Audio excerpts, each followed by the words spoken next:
Let's turn now to Jonathan Josephs, who is our international business and economics reporter. Hi, Jonathan. Just give us a sense of what Boeing has said so far about this, with all eyes, of course, on what was the potential cause behind this disaster. That's right, Mark. Boeing are going to be highly involved in this, I would imagine. This is the first time that a Boeing 787, also known as Dreamliner, has been involved in a fatal crash like this, and they came into service in 2011. The latest statement we've had from Boeing says that we are in contact with Air India regarding Flight 171 and stand ready to support them. Our thoughts are with the passengers, crew, first responders, and all affected. Now, as you say, Mark, we don't know the cause of this yet. We don't know if it is something to do with the Boeing airplane or if it was a pilot error. Those are the most likely scenarios that investigators will look at.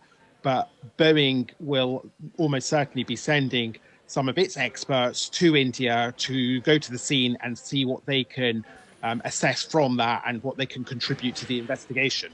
Jonathan, stay with us because Shelm Malmquist is a Boeing 777 captain. Here is his thinking of what happened. I'll come back to you after we hear this.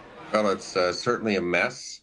We've seen worse. So, I mean, the good news, I suppose, if you call it that, is some of these accidents have been much harder in terms of finding parts or various components just because of the angle of the entry into the ground.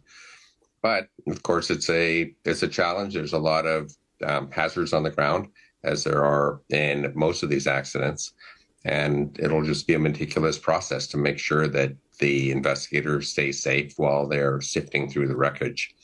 And it's not, unfortunately, it is something that is, I guess you could say, par for the course for some of these accidents.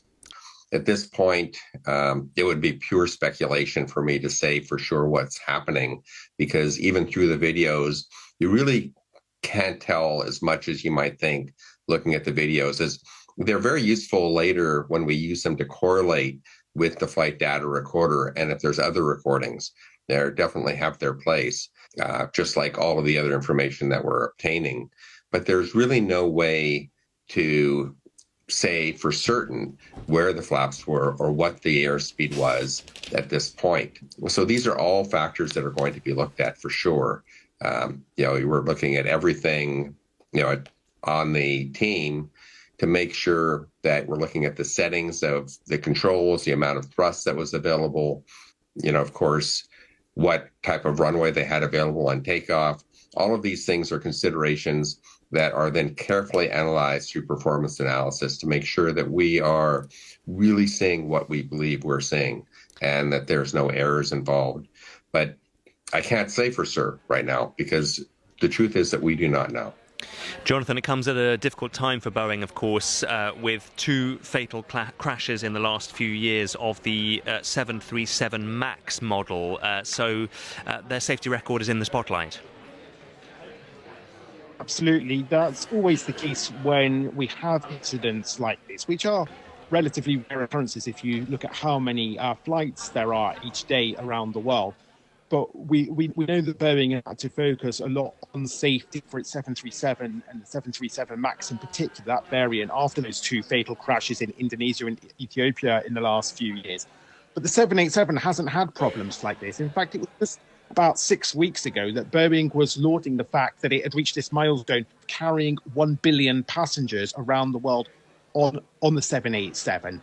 To mark that occasion, they told us that there were more than 1,175 of these planes in service around the world now, that they'd flown nearly 5 million flights, covering more than 30 million flight hours.